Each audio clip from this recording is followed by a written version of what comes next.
George and Sharon Moss are Waikato dairy farmers working hard to get their farming operation as environmentally efficient as possible.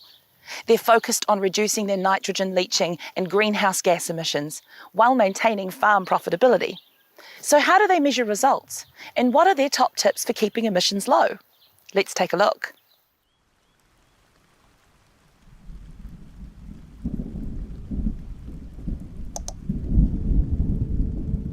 When we started off farming 40 years ago, there was a perfect correlation between profit and production.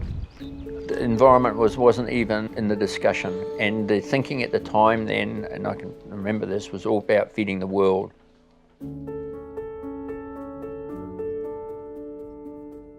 The world has changed substantially since then. We're increasingly aware that the planet is under pressure. We do know, and science supports that, climate has changed in the past and the planet has warmed up and cooled down in the past, but it's never done it in such a short time frame as what we're seeing now. So what used to happen over millennia is literally happening over decades. This is the challenge of our generation, both in terms of trying to slow it down as well as adapt our farming systems and our lives to live with the impacts that are coming. Look, I do trust science, and part of that is following the numbers. For us, what that means is the decision making becomes less stressful.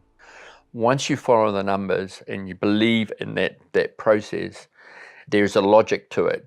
There's two numbers that you absolutely need to know to give you a direction of travel. One is know what your greenhouse gas number is, particularly what your methane number is, because that will be the biggest component for you. But look, the other component that you need to know is what your current level of profitability is, because that will also help you set a direction of travel. We know for an absolute fact for many farmers in New Zealand there is an opportunity to both reduce their greenhouse gases and lift their profitability.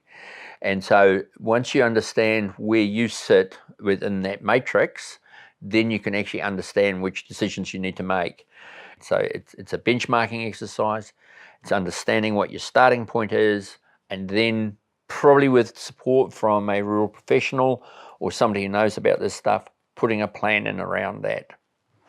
There's a number of ways that we can actually get hold of the greenhouse gas number. Probably the most perfect way is to use Overseer, which is the industry tool, and it's absolutely accepted that no model is absolutely perfect, but that gives one a real good handle on both the sources of the gases and their various makeups. We're fortunate now in the dairy industry that most of the milk supply companies will actually provide an environmental report which will have a large greenhouse gas profile component to it.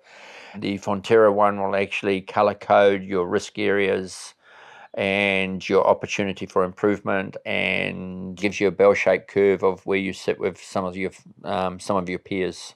Dairy NZ also have a tool now which you can go online and use, which will give you your methane, not your total greenhouse gas profile, but will give you your methane from livestock profile. And the Dairy NZ one also gives you a spot as to where you are relative to other farmers in the region. It is definitely a space that is moving, and it's a space that will actually improve, and the reports will improve as time goes on. For us, we are very much in the early stages of managing our greenhouse gases down, and the things that we're absolutely concentrating on is one is the stocking rate, resisting the temptation to push up the stocking rate. We're continuing to looking to further reduce the amount of purchased feeds. We use nitrogen inhibitors now as a matter of course, and we've actually reduced the annual amount of nitrogen we've used down from about 130 units to 80 units last year. We are very aware now and actually monitor soil temperature and soil moisture to make sure when we apply that nitrogen it goes on at the right time and in the right place. We use proof of placement, and so we can actually monitor how much N has gone on each paddock each year, and that gives us a real focus to understand which paddocks are underperforming and why. Pushing really hard on the genetics, so we are using sex semen to try to get the best possible genetics heifer calves on the ground and get a very high index herd in as shorter possible time. Absolute no tolerance for cows that aren't efficient, so if they're not producing well or got good indexes, it's bye-bye girly down the track. And we also do cull the heifer replacements quite heavily, so to try to get those genetics there really quickly. We actually have kept our lactation length fairly short and tight, but still chase very high performance per cow. One farm dried off on the 27th of March, whereas normally it would dry off end of April, early May, and the other one dried off early April. And people would criticise us for saying, well, look, it was a big milk price season. You could have actually milked on, you could have purchased more feed and pushed on. So greenhouse gases were part of that thought process. You know, what was it going to do to our profile? So, and that's the absolute truth. We will take some stick for that, though, no question about it. One of the fundamental things that the human condition doesn't handle is change. For the new people starting off, this is part of their world, so they will live in that world quite well and understand that world and do what it takes.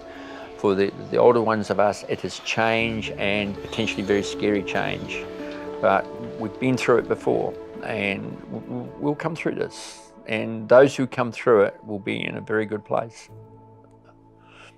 There's no question about that. So let's sum that up. George started by working out his farm's annual greenhouse gas emissions and his profitability.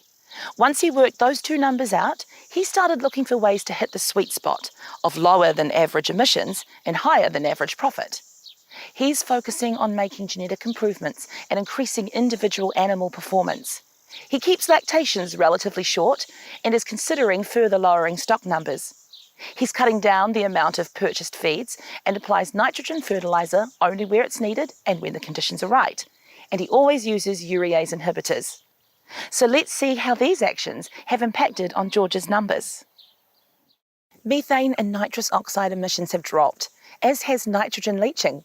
Good outcomes for the climate and fresh water. At the same time, the farm has continued to operate profitably. It's still early days and it's still a challenge, especially in seasons when the grass just keeps on growing or completely stops. With methane emissions directly tied to how much an animal eats, feed management becomes even more important. George and Sharon are tracking their numbers closely and are developing a plan for how they can keep on top of things. You can find out more about measuring, managing and reducing agricultural greenhouse gas emissions online.